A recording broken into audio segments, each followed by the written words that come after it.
یہ حضرت معاویہ بن ابی سفیان رضی اللہ تعالی عنہ ہیں، کیا عظیم انسان ہے، خدا کی قسم اللہ رب العزت نے کیا مقام اور مرتبہ دیا ہے۔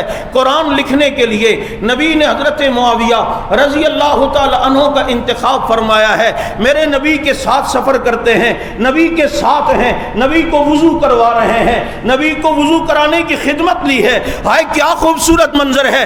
آج دنیا چاہتی ہے میں اپنے شیخ کو وضو کراؤں، کوئی کہتا ہے میں اپنے استاد کو وضو کراؤں۔ معاویہ میں تیری جوتی پہ سلام کرتا ہوں کہ تو نے امام الانبیاء کو وضو کروایا ہے۔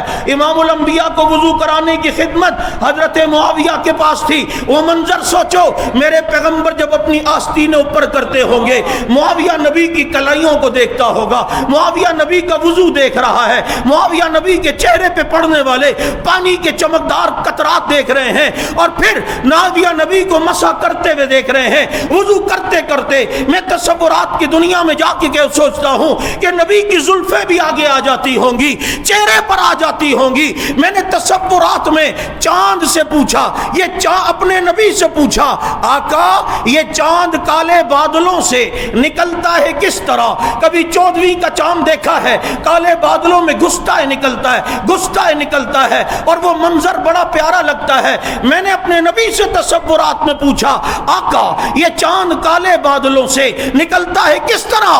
اپنے چہرے سے زلفیں اٹھائی، کہا اس طرح۔ حسن کا یہ منظر اگر کسی نے دیکھا ہے اسے معاویہ کہتے ہیں۔ نبی نے فرمایا معاویہ تجھے قمیض پہنا دوں وضو کی خدمت؟ اللہ کے نبی ضرور، نبی نے اپنے تن کی قمیض اتار کر حضرت معاویہ کو پہنا۔ تھوڑی دیر وہ قمیض پہنی، پھر سنبھال کے رکھ لی کہ معاویہ کے کفن میں ساتھ جائے گی۔